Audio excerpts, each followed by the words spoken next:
ഉണക്കമണിയൻ എന്ന് പറഞ്ഞാൽ വെറും ചക്കയല്ല, നല്ല ഒന്നാം തരം വരിക്ക ചക്കയാ ജലജേ. ഗൾഫിലാ?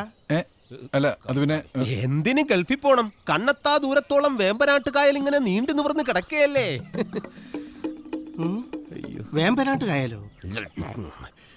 എന്റെ അമ്മാവ, ഈ കുട്ടനാട്ടിൽ വേലയെടുത്ത് ജീവിക്കാൻ ചങ്കുറപ്പുള്ള ഒരാണിന് വേമ്പനാട്ട് കായൽ മതി. അതിനകത്തുണ്ടല്ലോ ജീവിക്കാനുള്ള വക. പിന്നെ എന്തിന് ഗൾഫിൽ പോണം? ആ പറഞ്ഞത് ശരിയാ. ആണോ? അവൾ അച്ഛനും അമ്മയും മരിച്ച പിന്നെ പഠിത്തങ്ങ് നിർത്തി. ആലപ്പുഴയിലെ ബാസ് ഡോക്ടർ വീട്ടിലെ കുശിനിയായിരുന്നു 6-7 കൊല്ലം. അത് കഴിഞ്ഞ അറബിയുടെ വീട്ടിലെ കുശിനിക്ക് മാമച്ചൻ വിട്ടത്. അതും അടുത്ത് അവളിങ്ങ് പോന്നു. ശരിക്കും മാമച്ചനെ കല്യാണാലോചനയ്ക്ക് വിളിച്ചതല്ല അവള്, ഒരു പണി കിട്ടുമെന്ന് അറിയാൻ വിളിച്ചതാ. രണ്ടുപേർക്കും ഒരു പണിയായിക്കോട്ടെ എന്ന് ഞാനങ്ങ് കരുതി.